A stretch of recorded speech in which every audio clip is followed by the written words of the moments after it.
আমার ছেলে ও মেয়ে একই বেডরুমে থাকতে। একদিন গভীর রাতে হঠাৎ মেয়ের কান্নার মতো শব্দ শুনে আমি চমকে উঠলাম। শব্দটা এত অস্বাভাবিক ছিল যে আমার মনে অদ্ভুত এক উদ্বেগ তৈরি হল। আমার মেয়ে ফিসফিস করে বলেছিল, ভাই একটু আস্তে। মায়ের ঘরে একদম পাশে। তার কথাগুলো শুনে আমার মনে সন্দেহ জন্মায়। আমি আস্তে করে তাদের ঘরের জানলা দিয়ে উকি দিলাম। আর যা দেখলাম তা দেখে আমার শ্বাস বন্ধ হয়ে যাওয়ার মতো অবস্থা হয়। আমার নাম তৃষা। আমি একজন সাধারণ গৃহবধূ। আমার দুটি সন্তান ছিল, একটি ছেলে এবং একটি মেয়ে। মেয়ে আমার নিজের সন্তান হলেও ছেলে আমার দ্বিতীয় বিয়ের পর আমার জীবনে আসে। তাদের বয়সের ব্যবধান ছিল 5 বছর। আমার মেয়ের নাম ছিল শিরিনা এবং ছেলের নাম ছিল সাকিব। আমি সাকিবকে নিজের সন্তানের মতোই ভালোবাসতাম। আমার দ্বিতীয় বিয়ের আগে শিরিনা হস্টেলে থেকে পড়াশোনা করত। সে তার নতুন বাবা এবং ভাইকে খুশি মনে মেনে নিয়েছিল।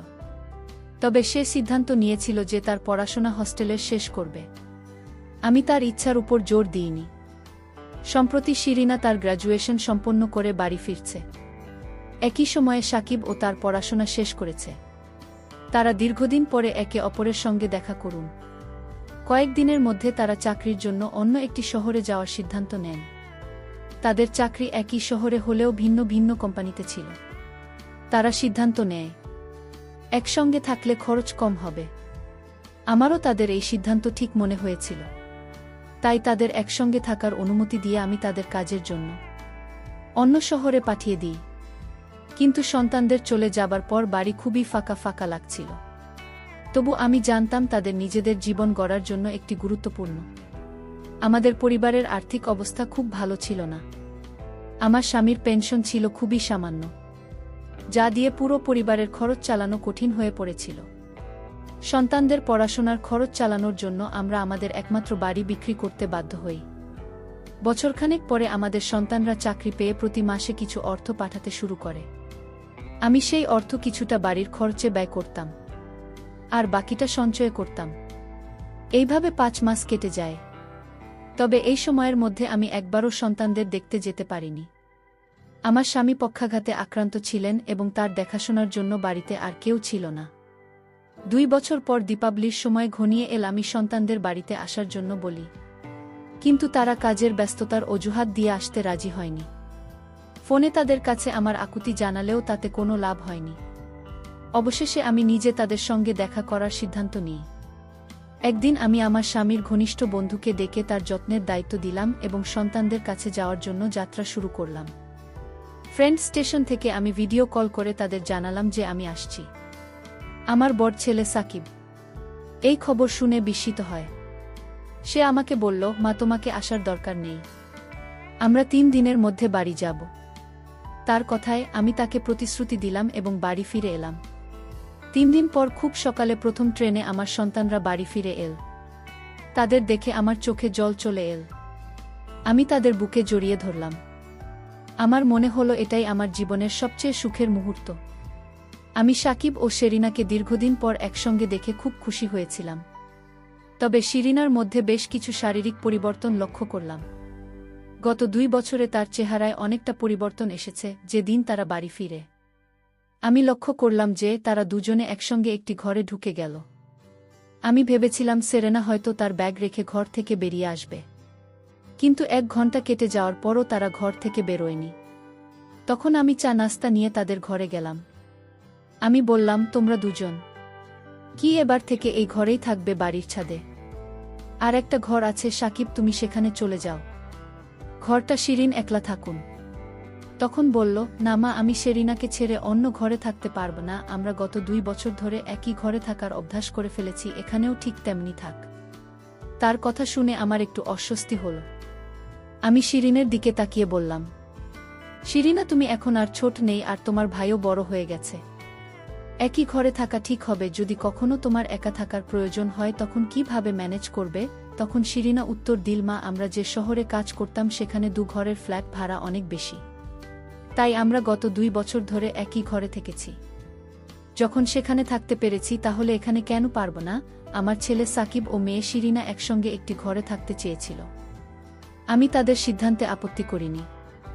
সেদিন আমি সারাদিন ঘরের কাজে ব্যস্ত ছিলাম। দুপুরে সাকিবের পছন্দের খাবার তৈরি করলাম। এবং রাতে শিরিনার পছন্দের কয়েকটা পদ রান্না করলাম। কিন্তু লক্ষ্য করলাম শিরিনা খাবার খুব কম খেলো। এটা আমার কাছে অস্বাভাবিক মনে হলো। তখন আমি শিনাকে জিজ্ঞেস করলাম, তুমি এত কম খাচ্ছ কেন? আগে তো তোমার পেট পুরো পরিষ্কার হয়ে যেত। শিরিনা বলল, মা, এখন আমার রুচি বদলেছে। সাধারণ খাবারে অভ্যস্ত হয়ে গেছি। তুমি কাল থেকে সাদামাটা রান্না করো। তাদের মধ্যে এই পরিবর্তন দেখে আমার মনে হলো বাইরে থাকার অভিজ্ঞতা তাদের আরও দায়িত্বশীল এবং পরিস্থিতি অনুযায়ী মানিয়ে নেওয়ার ক্ষমতা শিখিয়ে দিয়েছে। তবে আমি লক্ষ্য করেছিলাম তারা দুজনেই একে অপরের থেকে এক মুহূর্ত দূরে থাকতে পারছিল না। যেখানে শিরিন থাকত সাকিব ঠিক সেখানেই চলে যেত। এক রাতে আমার স্বামী ঘুমিয়ে পড়ার পর আমি তাদের ঘরে গেলে আমার এবং তাদের ঘর পাশাপাশি ছিল। আমি ভাবলাম একটু তাদের সঙ্গে কথা বলি। ঘরে ঢুকে দেখি সাকিব ফাইলের হাত ধরে বসে আছি। আমাকে দেখে তারা চমকে উঠেছেন। তারা কিছু লোক ছিল।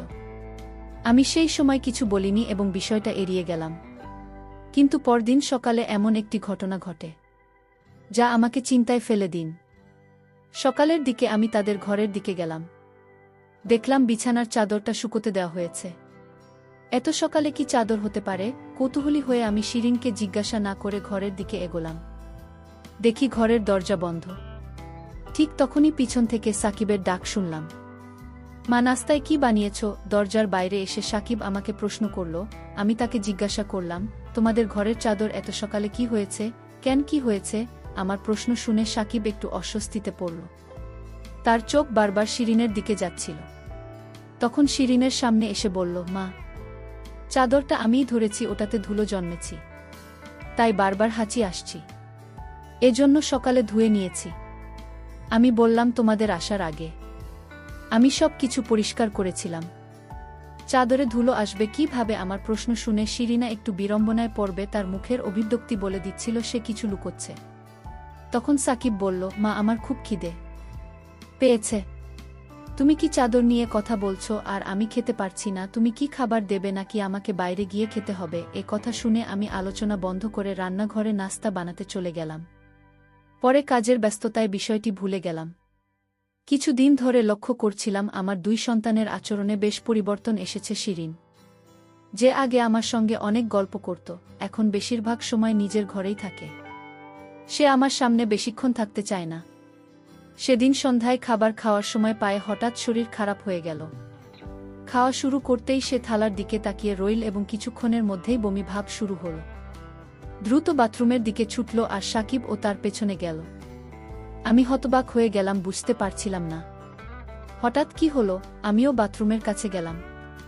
তখন সাকিব সেরিনাকে কাঁধে ভর দিয়ে বাইরে নিয়ে আসছিল। সাকিবের সেরিনাকে ধরে রাখার ভঙ্গি আমার কাছে কিছুটা অস্বাভাবিক লাগল। এটি দেখে আমার মনে অদ্ভুত অনুভূতি হলো, তারা এমন আচরণ কেন করছে? আমার মনে বিভিন্ন প্রশ্নে ভরে যেতে থাকে। আমার মন তখনও অস্থির ছিল, তবে কিছু বললাম না। শিরিনাকে আরাম দেওয়ার জন্য আমি নিজেই তার পাশে গিয়ে তাকে হাত ধরে ঘরে নিয়ে এলাম। তারপর তাকে এক গ্লাস জল দিলাম এবং জিজ্ঞাসা করলাম, তোমার হঠাৎ এমন বমি ভাব হল কেন? খাওয়া শুরুর আগেই তো বমি লাগছে। আমার প্রশ্নের উত্তর সাকিব দিল, মা, শিরিনা ঘরে বসে তেল মশলা দেওয়া চিপস খেয়েছে, তাই এখন তার এমন লাগছে। শিরিনা ও সাকিবের কথা সমর্থন করে বলল, হ্যাঁ মা, আমি চিঠি পেয়েছি, এখন থেকে আর এমন করব না। আমি জিজ্ঞাসা করলাম, এখন কেমন লাগছে? একটু খেয়ে নাও, তারপর বিশ্রাম করো। শিরিনা বলল, মা, আমি অনেক চিপস খেয়ে ফেলেছে, এখন আর খেতে ইচ্ছে করছে না, আমি ঘুমোতে যাচ্ছি, তোমরা খেয়ে নাও। এটা বলে শিরিনা তার ঘরে চলে গেল। না খেয়ে ঘুমোতে যাওয়াটা আমাকে বেশ অস্বস্তিতে ফেল। রাতের খাবার শেষে আমি তার জন্য এক গ্লাস দুধ নিয়ে গেলাম। রাত তখন প্রায় 10টা। দেখলাম তারা দুজনেই ঘরের দরজা বন্ধ করে দিয়েছে। আমি দরজায় টোকা দিতেই সাকিব দরজা খুলে ঘরের ভিতরে তাকিয়ে দেখি সিরি ঘুমিয়ে আছে এবং সাকিব এখনও জেগে আছে। শেরিনাকে গভীর ঘুমে দেখে আমি তাকে আর ডাকলাম। দুধ রেখে আমি ফিরে আসতে চাইলাম, কিন্তু বেরোনোর সময় আমার শাড়ির আঁচল দরজার খুঁটিতে আটকে গেল। যখন সেটা খুলতে চেষ্টা করছিলাম তখন ভেতর থেকে শিরিনার গলার শব্দ পেলাম। সে সাকিবকে বলছিল, ভাই, মা তো চলে গেল। তার কথায় বোঝা গেল সে ঘুমানোর ভান করছিল। এই কথা শুনে আমি আবার দরজায় নক করলাম। সাকিব দরজা খুলে জিজ্ঞাসা করল, মা, আবার কি হলো? আমি সোজা জিজ্ঞেস করলাম, তোমাদের মধ্যে কি চলছে? শিরিনা কেন ঘুমানোর ভান করছিল? শিরিনা যখন উঠলে বলল, মা, আমি ভেবেছিলাম তুমি কিছু খাওয়ার জন্য নিয়ে এসেছ। আমি তো খেতে চাইনি, তাই ঘুমানোর ভান করছিলাম। তাদের এমন আচরণে আমার সন্দেহ আরও বাড়ে। আমি সাকিবকে বললাম, আজ রাত তুমি তোমার বাবার সঙ্গে আমার ঘরে শুয়ে পড়, আমি শিরিনের সঙ্গে থাকব। এই কথা শুনে সাকিব বলল, মা আমি ঘর ছেড়ে কোথাও যাব না। শিরিনা বলল, মা আমি মায়ের সঙ্গেই থাকব না, থাকলে আমার ঘুম আসে না। ওরা আমার কথা কিছুতেই শুনতে চাইছিল না। অবশেষে আমি বললাম, ঠিক আছে, তোমরা একই ঘরে থাকতে পারো, তবে আজ থেকে দরজা বন্ধ করবে না। ওরা বাধ্য হয়ে আমার কথা মেনে নিন। পরের দিন সকালে আমার বড় দিদি বাড়ি এলেন। তার আগমনে সবাই খুশি হয়ে গেল। দিদি বললেন, আমি বিশেষ করে তোমাদের সঙ্গে সময় কাটাতে এসেছি। কথাবার্তার মাঝেই দিদি শিরিনার বিয়ের প্রসঙ্গ তুললেন। তিনি বললেন, আমাদের শিরিনা এখন বিয়ের উপযুক্ত হয়ে গেছে। আমার বড় দিদি বললেন, শিরিনা এখন বড় হয়েছে, ওর বিয়ের কথা ভাবা উচিত। কথার মাঝেই তিনি নিজের সঙ্গে আনা কয়েকজন ছেলের ছবি বের করলেন। দিদি যখন শিরিনাকে ছবিগুলো দিলেন, তখন সাকিব তাড়াতাড়ি ছবিগুলো নিজের হাতে নিয়ে বলল, মাসি এই ছেলেগুলো শিরিনের জন্য একদম ঠিক নয়। ওর জন্য এমন একজন হতে হবে যিনি আমার মতো স্মার্ট এবং সুন্দর। আপনি কেমন করে এমন বয়স্ক ছেলেগুলোর ছবি আনলেন? কিন্তু তার কথা শুনে দিদি রেগে গেলেন। তিনি বললেন, তোমার বোঝার দরকার নেই। এই ছেলেরা মাত্র 5 বছরের বড়, স্বামী স্ত্রীর বয়সের এতটুকু পার্থক্য থাকতে পারে। সাকিব জবাব দিল, 5 বছরের নয়, স্বামী স্ত্রীর বয়সের পার্থক্য 3 বছরের বেশি হওয়া উচিত নয়। আমি নিজেই এমন একজন খুঁজে দেব যে শিরিনের জন্য একদম উপযুক্ত হবে। সাকিবের এই কথাগুলো আমার কাছে অদ্ভুত লাগল। সেখানে শিরিনার বিয়ের কথা হচ্ছিল, আর সে নিজেকে পাত্রের সঙ্গে তুলনা করেছিল। তাই আমি তাকে কিছু না বলে বললাম, তুমি এখন তোমার ঘরে যাও। সাকিব রুমে চলে যেতে শিরিনা ও তার পেছনে চলে গেল। যখন ওরা দুজন রুমে চলে গেল, তখন আমার বড় দিদি, আমার বোন, আমাকে বলল, দিশা এই কথাটি আমি তোমাকে 18 বছর আগেও বলেছিলাম, যখন তুমি বিয়ে করতে চলেছিলেন। তোমার স্বামীর সঙ্গে আমার কোনো সমস্যা ছিল না, কিন্তু তার সব ছেলেকে গ্রহণ করা আমার কখনোই ঠিক মনে হয়নি। তুমি যদি 2 মেয়ের বাবা এমন একজনের সঙ্গে বিয়ে করতে সেটাও ঠিকঠাক, কিন্তু তুমি সব ছেলেকেও গ্রহণ করলে, যা আমার কাছে কখনই গ্রহণযোগ্য ছিল না। এখন যেভাবে বাড়ির পরিস্থিতি দেখছি সেটাও ঠিক মনে হচ্ছে না। তার আচরণে কিছু একটা সমস্যা রয়েছে। আমি আমার বড় বোনকে বললাম, দিদি তুমি এসব কি বলছো? দিদি বলল, আমি জানি আমার কথা তোমার খারাপ লাগবে, কিন্তু আমি সবসময় সত্য বলি।